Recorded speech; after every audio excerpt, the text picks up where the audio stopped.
Как там говорится, дети – цветы жизни. Но некоторые из них совершают настолько ужасные преступления, что даже у присяжных не остается выбора – только смертная казнь. Что такого они натворили? От изнасилования монашек до серии жесточайших убийств. Меня зовут Нокс, и я расскажу про 10 таких случаев. А вы уже сами решите, справедливое ли наказание смерть. Ларри Роуч. 29 октября 1977 года Ларри Роуч вместе с Джозефом Карлом Шоу и Рональдом Юджином Махеви провели утро, выпивая и употребляя наркотики. Типичное утро для подростков, правда? В тот день они решили найти себе еще и жертву для изнасилования. Они приехали на бейсбольное поле за городом, где заметили машину с 14-летней Карлоттой Хартнесс и 17-летним Томасом Тейлором внутри. Роуч выстрелил из винтовки в Тейлора после того, как тот передал им свои деньги. Затем Шоу и Махефи посадили Хартнесс на заднее сиденье своей машины и отвезли на уединенную дорогу. Там они заставили девушку заниматься оральным сексом, после чего изнасиловали ее несколько раз. В конце концов, Шоу приказал Хартнесс лечь лицом вниз, и Роуч застрелил ее. 13 декабря 1977 года Роуч признал вину в убийстве, сексуальных преступлениях, похищении и ограблении. На суде было установлено, что Роуч страдал от умственной отсталости и, возможно, хории Хантингтона. Что могло повлиять на его действия? Суд признал, что Шоу оказывал на него влияние, но посчитал, что в данном случае применение смертной казни оправдано. И я полностью с ним согласен. Но идем дальше. Это только начало в моем списке. Далтон Прижан. Ранним утром 2 июля 1977 года, после ночи, проведенной в различных барах округа Лафайет, Далтон Прижан и его брат с друзьями покинули ночной клуб на автомобиле, за рулем которого был Далтон, с остальными на пассажирских местах. Однако задние фонари автомобиля не работали, что привлекло внимание патрульного Кливленда, направлявшегося на работу. Он подал сигнал машине остановиться. В попытке скрыть отсутствие водительских прав у Далтона, братья попытались поменяться местами, что заметил офицер. После остановки патрульный приказал всем выйти из машины. Когда он начал обыскивать Джозефа, Далтон, не согласный с действиями полицейского, взял из-под сиденья 38-калиберный револьвер, вышел из машины и без предупреждения выстрелил в офицера, который скончался от полученных ранений. После стрельбы Далтон и его компания скрылись, но были задержаны через несколько часов. В ходе предварительного заключения Далтону провели психологические тесты. Доктор Уильям Хокинс, используя различные методики, определил, что Далтон функционировал на грани умственной отсталости с вербальным IQ 82 и общим IQ 76. В результате присяжные признали его виновным в убийстве первой степени и единогласно рекомендовали смертный приговор. Судебный процесс был перенесен в другой район из-за большого внимания к делу, и после 3-дневного слушания в мае 1978 года приговор был подтвержден. Ну и вы сами подумайте, каким надо быть гением, чтобы пристрелить копа из-за отсутствия водительских прав. Джонни Фрэнк Гарретт. Но этот случай вызвал невероятный резонанс в обществе. Сейчас поймете почему. Джонни Фрэнк Гарретт был обвинен в убийстве 76-летней монахини-сестры Тадеи Бенц, которая проживала через дорогу от его дома в монастыре Святого Франциска. Трагическое событие произошло утром 31 октября 1981 года, когда Гарретту было всего 17 лет, возраст с которого в Техасе начинается уголовная ответственность. После ареста 9 ноября того же года Гарретт был признан виновным в сексуальном насилии, удушении и убийстве монахини. Он издевался над ней несколько дней. Гарретт содержался в тюремном отделении Элис у Хантсвилла, Техас, где находилась камера для приговоренных к смертной казни. Его казнь была запланирована на 6 января 1992 года, но была отложена после вмешательства Папы Римского Иоанна Павла II, который обратился с просьбой о помиловании. В итоге губернатор Техаса Энн Ричардс предоставила Гаррету временную отсрочку. Несмотря на это, Техасский совет по помилованию и условно-досрочному освобождению по итогам слушания решил сохранить смертный приговор большинством голосов – 17 против 1. В итоге, несмотря на все попытки обжалования и аргументы в защиту Гаррета, он все-таки был казнен. Рубен Кант. Идем дальше. Тут есть еще более жестокие детишки. В ночь на 8 ноября 1984 года в Сан-Антонио, штат Техас, произошло серьезное преступление. Двое подростков, 17-летний Рубен Канту и его 15-летний друг Дэвид Гарза, ворвались в строящийся дом, где нашли двух мужчин – Педро Гомеса и Хуана Морено. Эти рабочие спали на матрасах, охраняя стройку от воров, так как недавно оттуда был украден водонагреватель. Молодые люди были вооружены и в ходе ограбления выстрелили в обоих мужчин. Гомес скончался на месте, получив 9 пуль, в то время как Морено, потерявший в результате нападения одно легкое, почку и часть желудка, стал ключевым свидетелем обвинения. После его идентификации Рубен Канту был арестован и обвинен в убийстве. Изначально Морено не мог точно опознать Канту на предложенных полицией фотографиях, но позже, после нескольких встреч с детективами и повторного просмотра фото, он указал на Канту как на нападавшего. Допросы и опознания проходили в сложной атмосфере. Морено, как утверждалось, испытывал значительное давление со стороны полиции, и его показания менялись. Помимо этого, в дело вмешалась общественная и медийная огласка, осложняющая судебный процесс. Случай застреленного Кантом полицейского офицера в баре Скобаро Лаунж добавил негативной репутации подсудимого и мог повлиять на предвзятое отношение к его делу. В итоге, несмотря на сложности и противоречия в доказательствах, Рубен Канту был признан виновным и казнен. Однако, через годы после казни как Морено, так и Гарза изменили свои показания. Гарза утверждал, что Канту не был причастен к преступлению и что его настоящим соучастником был другой человек. Жестоко, не так ли? Шон Селлерс.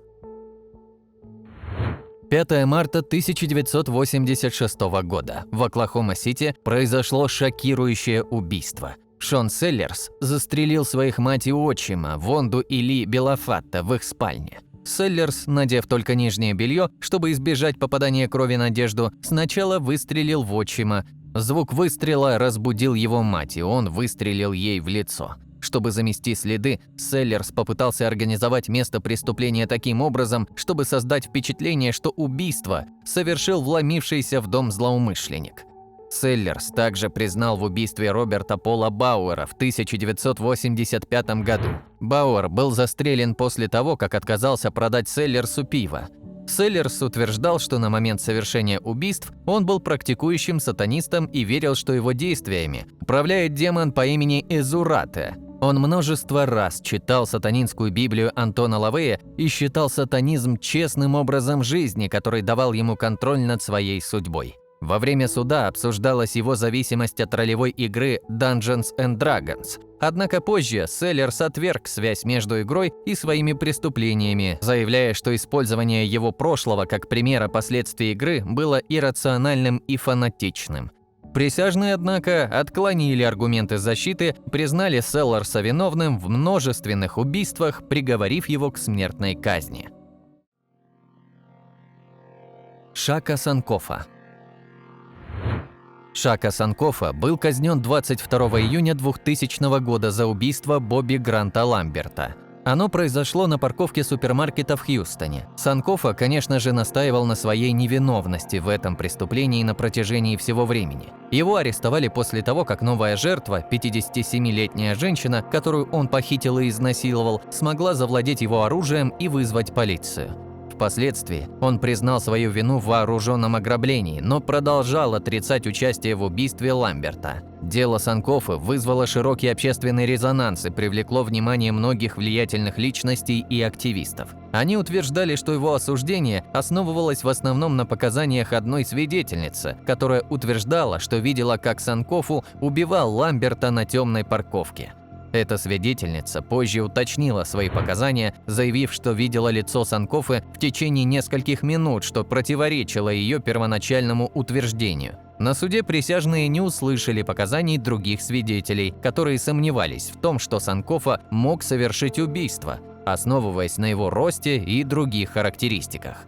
Не были допрошены другие подозреваемые. И существовал недостаток вещественных доказательств. Но несмотря на сложность и спорность дела, а также международные призывы к справедливому пересмотру, парень все-таки был казнен. Заслуженно или нет, боюсь, уже не узнаем. Наполеон Бизли.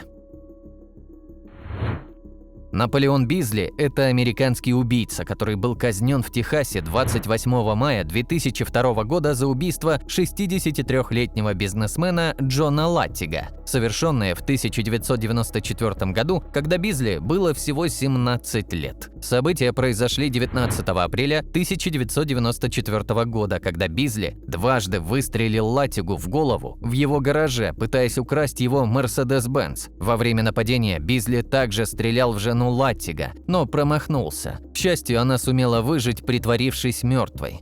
Бизли совершил это преступление вместе с двумя сообщниками, которые позже стали свидетелями обвинения. Оба были приговорены к 40 годам заключения. В ходе апелляционного процесса в Верховный суд США 3 судьи взяли самоотвод из-за личных связей с Майклом Латтигом, отцом жертвы и федеральным судьей США, что оставило для рассмотрения дела только 6 судей. Бизли искал справедливости через многочисленные судебные инстанции. Его петиции и апелляции неоднократно отклонялись, и в итоге апелляционный суд 5-го округа США подтвердил его приговор. Казнь Бизли привлекла значительное внимание общественности и медиа, вызвав дебаты о справедливости смертной казни, особенно в отношении несовершеннолетних преступников. Скотт Хейн. А вы заметили, что большинство детских преступлений происходит в компании, а не поодиночке? Так было и в этот раз. 6 октября 1987 года Хейн и Роберт Ламберт угнали автомобиль в Талсе, Оклахома, в котором находились Майкл Хоутон и Лора Сандерс. После угона Хейн и Ламберт остановили машину, ограбили пару, а затем заперли их в багажнике. Завершая свои злодеяния, Хейн поджег автомобиль, в результате чего Хоутон и Сандерс погибли, сгорев заживо. Оба преступника были арестованы 9 октября того же года. В 1988 году на суде Хейн и Ламберт были признаны виновными в тяжком убийстве и приговорены к смертной казни. Однако в 1994 году апелляционный суд постановил, что присяжные не были должным образом проинформированы о возможности вынесения пожизненного приговора без права на условно-досрочное освобождение, что дало Хейну право на новое слушание по вынесению приговора. И все же, несмотря на это, на повторных слушаниях Хейн вновь был приговорен к смертной казни, и все последующие апелляции были отклонены. Джеральд Ли Митчелл.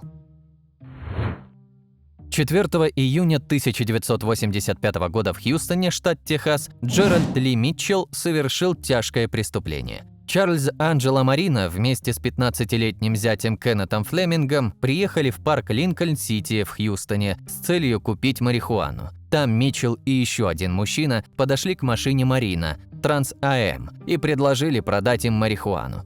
Оба мужчины сели в машину к Марина и направили его к одному дому. Митчелл вышел из машины, чтобы взять ружье, которое он спрятал в своих вещах. Вернувшись, он заставил Марина и Флеминга ехать на тупиковую улицу, где Митчелл достал ружье, потребовал ключи от машины и попытался загнать Марина и Флеминга в багажник. Когда они отказались, Митчелл заставил их идти в заброшенный дом. По пути он забрал у Марина кошелек. Войдя в дом, Митчелл сказал: «А ну-ка подняли руки! Слышь, белый парень, ты же не хочешь умереть с опущенными руками?» Затем он выстрелил Марина в грудь. Флеминг свернулся клубком, и Митчелл выстрелил и в него. Флеминг услышал, как Митчелл перезаряжает ружье и говорит: «Ты в белой рубашке, я думаю, ты еще не мертв, белый парень». Марина скончался от ранения в грудь. Флеминг, раненый в грудь, бедро и руку, сумел выжить, притворившись мертвым. Дональд Ньюсом, проходивший мимо заброшенного дома, услышал выстрелы и увидел, как Митчелл выходит из дома с ружьем на плече. Когда Митчелл увидел Ньюсома, он смеялся и сказал: «Тебе не стоит бояться меня, я просто стрелял по птицам». Затем положил ружье на заднее сиденье машины и уехал. Митчелл дал письменные признательные показания, утверждая, что стрельба была случайной, но суд ему не поверил, и в итоге парень был казнен. Торонто Паттерсон. Торонто Паттерсон никогда не был ангельским ребенком. Ранее, зарабатывая значительный ежедневный доход от продажи крэк-кокаина, Паттерсон был втянут в более серьезные преступления после того, как его автомобиль, укомплектованный дорогими хромированными и золотыми колесами, был украден. Зная, что его заключенный кузен Вернон Стив хранил BMW с аналогичными дорогими колесами в доме своей тетушки Эвелин Стив, Паттерсон замыслил план. Утром 6 июня Паттерсон покинул дом своей девушки, якобы направляясь на сеанс физиотерапии из-за проблем со спиной. Однако вместо этого он поехал на автомобиле своей бабушки в дом Эвелин Стив, где недолго побеседовал с ее дочерью Кимберли Брюер. После предполагаемого посещения терапии Паттерсон вернулся в дом Стив.